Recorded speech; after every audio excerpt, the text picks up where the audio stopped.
Hello students, and welcome to week 3 of online learning. This is our 7th lesson together, so hopefully we're getting into the groove of things. So this week, and indeed most of the next couple of weeks, is going to be all about simultaneous equations. So what is a simultaneous equation? Basically, simultaneous equations are when we have two equations and we need to solve for both x and y. So a good way to think about that is visually. So I have two equations here, or rather two lines here. I have a blue line and a red line. The blue line is y equals x, the red line is y equals 3. And the question is asking me to identify the coordinates of the point which solves the two equations. Basically, question 1 is asking me, at what point do these two lines meet? So you can see in question 1a that is, the 2 points meet here, right there. So what point is that? Well, it's 3 on the x and 3 on the y. So the solution is 3, 3. With this one, we have another red line and another blue line. The red line is 2y take 3x equals 2. The blue line is y equals 1 take x. Those are our equations there and there. So at what point do the two lines meet? That's our solution. Can we all see here that the solution is 0 on the x and 1 on the y? So the solution is 0, 1. I have found an x and a y position. I have found the solution to this pair of simultaneous equations. So it's easy when we have a visual like that. Question 2, however, is a bit harder. It says, state with reasons whether the following values for x and y are solutions for the given pair of simultaneous equations. So in question 2a, I'm given two equations. x plus y equals 5 and 2x plus 4y equals 12. The question is asking, is this a solution? Do these 2 points fall where these two lines meet? So one easy way to do it would be to graph it. So students, perhaps you've heard of this from when you were younger. If you Google Desmos and click graphing calculator, this one right here, it'll bring you here. You can type equations. So the equation here is x plus y equals 5 and 2x plus 4y equals 12.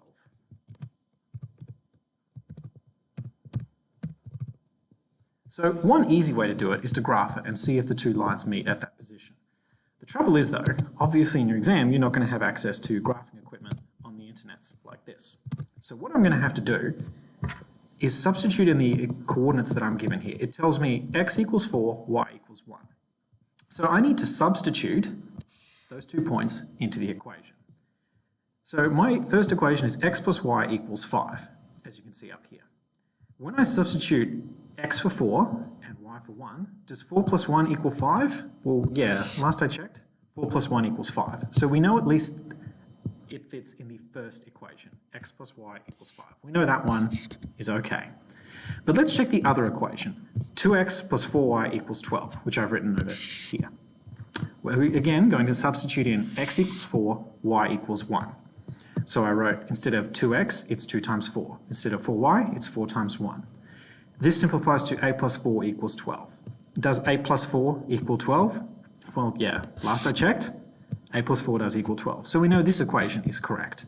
So, what does this mean? Well, the coordinate is a correct solution.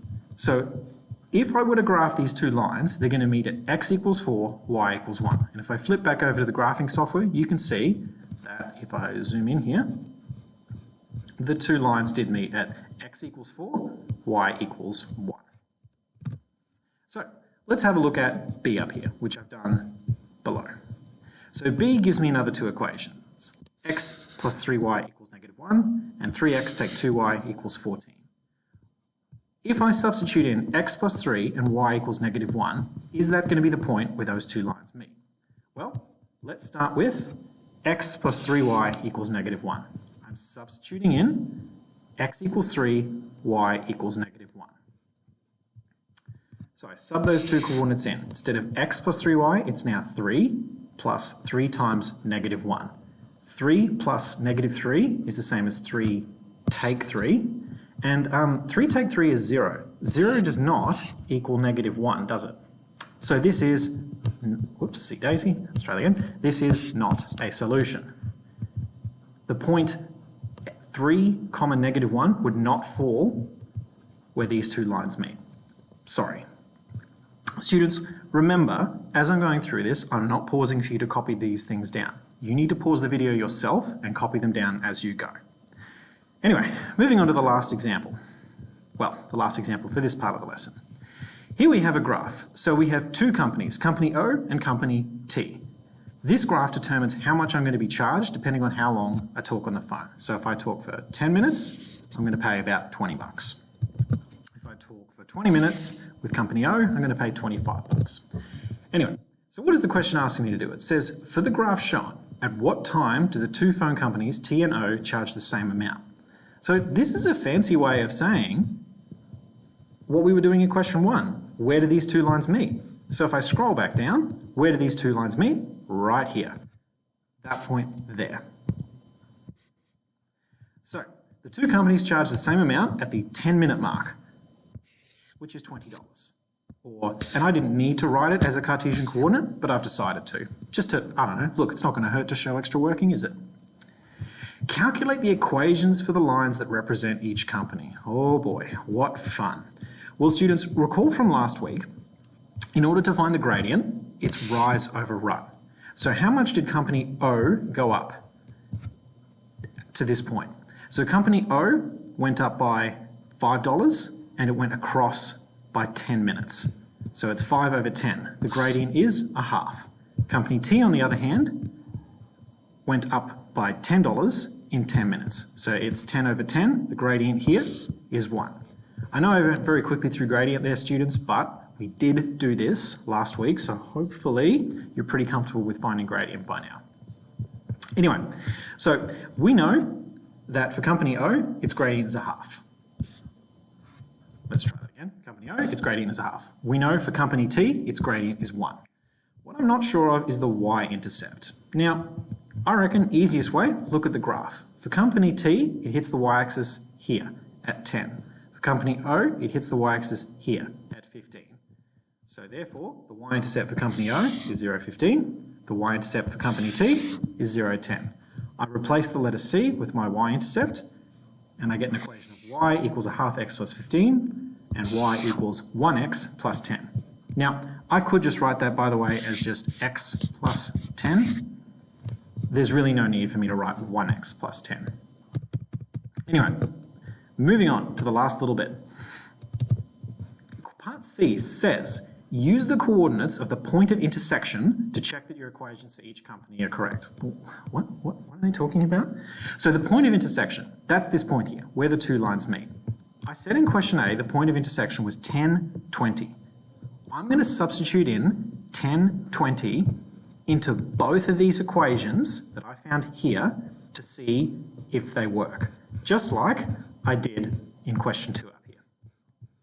So, substituting 10, 20 into both equations. The first equation, y equals a half x plus 15.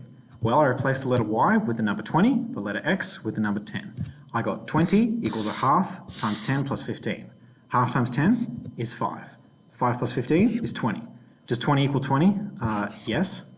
Last I checked. Then I looked at the other equation for the other company. I replaced x and y with 10 and 20. X became 10, y became 20. 20 equals 1 times 10 plus 10. 1 times 10 is 10. Does 10 plus 10 equal 20? Yeah, again, last I checked. So this solution is correct. Whew, fair few examples to get through there, guys. But look, honestly, it's not too tricky. The key thing is what we're looking for here is where do these two lines meet? The solution to a pair of simultaneous equations is where two lines meet. Anyway, students, I'll leave it to you now to do the questions that are on OneNote. Enjoy. I'll see you for the second half of the lesson.